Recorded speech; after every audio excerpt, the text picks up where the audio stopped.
कैसे हो मेरे जिगर के चलो। मैं एक बात जानता हूँ कि आप में से किसी ने भी मुझे मिस नहीं किया होगा, बट कोई बात नहीं। तो आज के प्रोग्राम के मेहमान है महिला जाति की कुछ ऐसी क्रेंज स्त्रियां जिन्होंने ना कि सिर्फ इंस्टाग्राम बल्कि यूट्यूब के फीड के भी ये लगा के रखे। So without wasting any more time, मैं सबसे पहले इन्वाइट करना चाहूंगा इन दीदी को। ऑलमोस्ट हो गया। ओए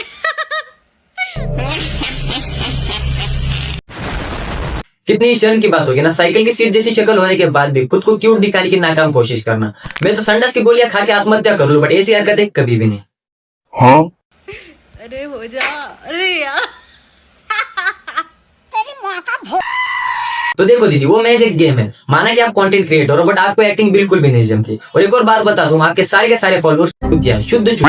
और इसी बातें मैं क्यों कर रहा हूँ, क्योंकि आपको ना ही एक्टिंग आती है ना ही स्क्रिप्टिंग आती है। वो तो बस आईफोन के फिल्टर्स ने आपको टिका के रखा हुआ है। और एक और पर्सनल एडवाइस दूं तो आप बिल्कुल भी ट्राई मत करो, क्योंकि क्यूट होने में और क्यूट बनने की नाकाम कोशिश करने में जमीन आसमान का फर्क होता है। So guys, let's move on to the next topic. Body छटपटाने लगी, अंदर जैसे भूचाल सा मचा हुआ था। बकचोदी मत कर लो। अच्छा, शाम की चाय नहीं मिली, रुको सोचने तो कौन सा डायलॉग मारूं। तो गाइस, ये वही लोग होते हैं जो गांजा मारने के आदी होते हैं। और जब गांजा नहीं मिलता तो ऐसे सारी बकवास वीडियोस अपलोड करके सिंपल कोशिश करते हैं। तो देखो दीदी, थोड़ा बहुत साइंस तो मैंने भी पढ़ रखा है, और उसके हिसाब से बताऊं तो सिर्फ एक टाइम की चाय ना मिलने पर किसी की भी ऐसी हालत नहीं होती। तो आप मुझे बताओ कि आपने कौन सा नशा किया था जो इतनी ओवर एक्टिंग की कगार पे उतर आ गया। और हाँ, आपको एक और बात क्लियर कर दो, आप बिल्कुल भी क्यूट नहीं लग रही, बिल्कुल भी नहीं। आप तो किरमाला की बहन लग रही हो, बस आईफोन के फिल्टर ने आपको बचा के रखा हुआ है। वेल, ये तो बस शुरुआत है, असली क्रेंजेस तो अभी बाकी है। सो एडिटर, शुरू करो प्रोग्राम। और लेवल देख के बात किया कर लाला। अच्छा, लेवल देख के बात करो। तो देखो दीदी, बात ऐसी है, फ्री फायर में मेरी 69 लेवल है। सो प्लीज आप लेवल की बातें तो करो ही मत, क्योंकि जितना तेरा नाम है ना, उतना तो हम दोनों का बदनाम है। और सुन, महक परी कह दे कभी बेम में हो, समझा? और ये क्या बात है भाई, हर बात बात करते रहती हो। किसी छोटी जाति के कुत्ते ने काट लिया था क्या, जो इसे आवाजों का स्रोत आपसे निकल रहा है? कमेंट आए, लोकेशन पूछ रहे हैं पकड़ा, और ये एक पेड़ है ही बैठी के। लो कर लो बात। अब तक मैंने शरीफ समझ रहा था, तो मुझे लगा कि इनकी हरकतें भी शरीफ वाली होगी, बट यहाँ पे तो गाइस बोलना भी मुश्किल है, क्योंकि इनके पेरेंट्स को इनकी कोई फिक्र नहीं है। बट अगर ऐसा कुछ बोलने की कोशिश मैं करूँ तो मेरे पेरेंट्स तो मुझे जिंदा जला देंगे। और हाँ गाइस, एक और बात, जरूरी नहीं कि कीड़ा सिर्फ सब्जी में हो, कई बार। अब इसके आगे का आप खुद समझ जाओ। और इन्हीं सब हरकतों की वजह से इनकी एक बार सर्विस भी हुई थी। मैं तो ढंग से ट्रीटमेंट करवाऊंगा मैं। इस मॉल में एंट्री किधर से? तो देखो गाइस, पहले वार्निंग दे दूं, अभी जिस लड़की को आपने स्क्रीन पे देखा ना, उसकी क्रेंज और क्यूट बनने की नाकाम कोशिश को देखकर आपको सदमा लग सकता है। सो प्लीज अपनी खुद की रिस्क पे देखना। तो कंटिन्यू करते हैं। इस मॉल में एंट्री किधर से? आगे से राइट। क्या बोला तूने? आगे से राइट। तो देखो दीदी, अगर आप चाहती तो उसको आराम से भी बता सकती थी। ये खेपड़ी की तरह करने की कोई जरूरत नहीं है, क्योंकि हम ये जो आपको क्यूट समझे। चली ना, सच में आप बहुत प्यारी हो। आपको बुरा तो नहीं लगा मैंने ऐसा बोला तो? 10-15 लाख लोग पिघल गए होंगे ना, क्योंकि आप इतनी क्यूट जो लग रही थी। तो देखो गाइस, मैंने बहुत पहले वार्निंग दी थी कि इस सस्ते ओवर एक्टर और इस खेपड़ी के एड़े चाय देख के आपको सदमा लग सकता है। Because we all know she is not cute, but we can prove it, and this is how. Side मिल सकती है? ठीक है तो देखो दीदी, सिर्फ एक जगह पे बैठ के किसी छपरी को अपना कैमरा थमा के आईफोन के 10-15 फिल्टर लगाने से और क्यूट बनने की नाकाम कोशिश करने से कोई भी क्यूट नहीं बनता, लिटरली कोई भी नहीं। बात तो सही है।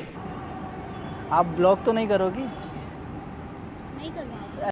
फिर वो ये बात, अगर बॉडी में पैरालिसिस है तो डॉक्टर को दिखाओ ना कि ऑडियंस को, क्योंकि आपकी ऑडियंस आपको क्यूट समझे ना समझे, मैं आपको नीचे जाती की छपरी जरूर समझता हूँ।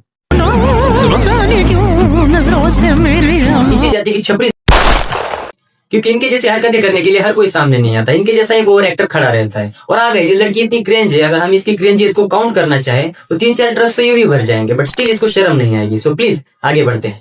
ए हाय, तो मैंने बोला था ना मैं बर्थडे में तैयार होके आपको दिखाऊंगी, तो मैं देखो रेडी हो गई। अब मैं अच्छी लग रही हूँ ना? मैं कहता हूँ, किसने कहा तुझे रेडी होने के लिए? और हाँ गाइस, ये वही लड़के होते हैं जिन्हें सिर्फ लड़की दिखने पर ही उसे स्पेशल फील करवाने के लिए अपने बाप दादा की कमाई हुई सारी की सारी दौलत उसके ऊपर उड़ाने के लिए रेडी हो जाते हैं, भले वो सामने वाली लड़की उन्हें जानती भी ना हो। चुप कर बे कुत्ते। तो बोला था ना, तो जब केक कटेगा मैं आपको वो भी दिखाऊंगी। नहीं वो तो देखो दीदी, 1000 रुपए की ड्रेस, सस्ता सा मेकअप और आईफोन के 10-15 फिल्टर लगाने से आप क्यूट नहीं लग रही। और हाँ, आपको जो गलत फहमी है ना कि आपको लगता है आप क्यूट हो, सो प्लीज उसे दूर करो, क्योंकि आप क्यूट किसी भी एंगल से नहीं लग रही, बट क्रेंज हर एंगल से लग रही हो। अबे यार पागल लड़की यार, तूने मेरे वाह कितनी रियलिस्टिक वीडियो है ना, बिल्कुल भी स्क्रिप्टेड नहीं है, और एक्टिंग जो हॉलीवुड के एक्टर्स को भी पीछे छोड़ दे। यार तूने मुंह तोड़ दूंगा इसी सैंडल से। क्या पागल है क्या? मैंने तो कोई तूने चप्पल तो ही नहीं सैंडल पहने। पता नहीं किसी ने मेरा रंग दिया यार। अबे तुम लोगों को शर्म कैसे नहीं आती? भाई मैं बोल बोल के थक चुका हूँ कि तुम लोग क्यूट नहीं लग रहे, so please don't try to be cute. तुम लोगों को मंदिर के बाहर बैठ के भीख मांगने की जरूरत है, ये सब फैलाने की नहीं। सो गाइस लेट्स मूव ऑन। क्या बात है? सुपर चैट पायल दीदी की म्याऊ म्याऊ डांस, म्याऊ म्याऊ डांस पायल दी का रीक्रिएट करेंगे, ठीक है? तो देखो दीदी, तुम भी क्रेंज हो और सामने वाली पायल गेमिंग भी, और जब दो मंदबुद्धि प्राणी खासकर स्त्रियां आपस में मिलकर कुछ करने की कोशिश करती है तो वो क्यूट नहीं बल्कि मूर्ख कहलाई जाती है। और गाइस इनके बारे में बताना तो मैं भूल ही गया। तो देखो जैसे BGMI में सबसे ज्यादा क्रेंज यूट्यूबर का टाइटल है पायल गेमिंग के पास, वैसे ही फ्री फायर कम्युनिटी में सबसे ज्यादा क्रेंज और छपरी यूट्यूबर का टाइटल है उसके पास, जिन्हें लगता है कि आईफोन के 10-15 फिल्टर लगाने से और क्रेंज हरकतें करने से इन्हें सपोर्ट मिल जाएगा। तो रहने दो फिर। नहीं मतलब देखते हैं बट मेच्योर ऑडियंस नहीं, क्योंकि इनकी 90% ऑडियंस इन्हें इसलिए फॉलो करती है क्योंकि ये एक लड़की है, और बची हुई 10% ऑडियंस इन्हीं की तरह क्रेंज और छपरी है, क्योंकि ना इनका गेम प्ले अच्छा है और ना इनकी शक्ल। बट स्टिल मैं एक बात समझ नहीं पा रहा कि लोग इसे पसंद क्यों करते हैं, जबकि ऑलरेडी इस कम्युनिटी में सुनीता गेमर जैसे एक परफेक्ट यूट्यूबर भी एग्जिस्ट करती है। अभी मैं गाली नहीं दे सकता। गाइस आई एम डन यार, क्योंकि एक छपरी यूट्यूबर या फिर कोई क्रेंज यूट्यूबर इतने से नहीं रुकने वाली। इसके ऊपर एक स्पेसिफाइड वीडियो बनाना पड़ेगा, तब जाके इसके ऊपर कुछ हो सकता है। तो मिलते हैं नेक्स्ट वीडियो में।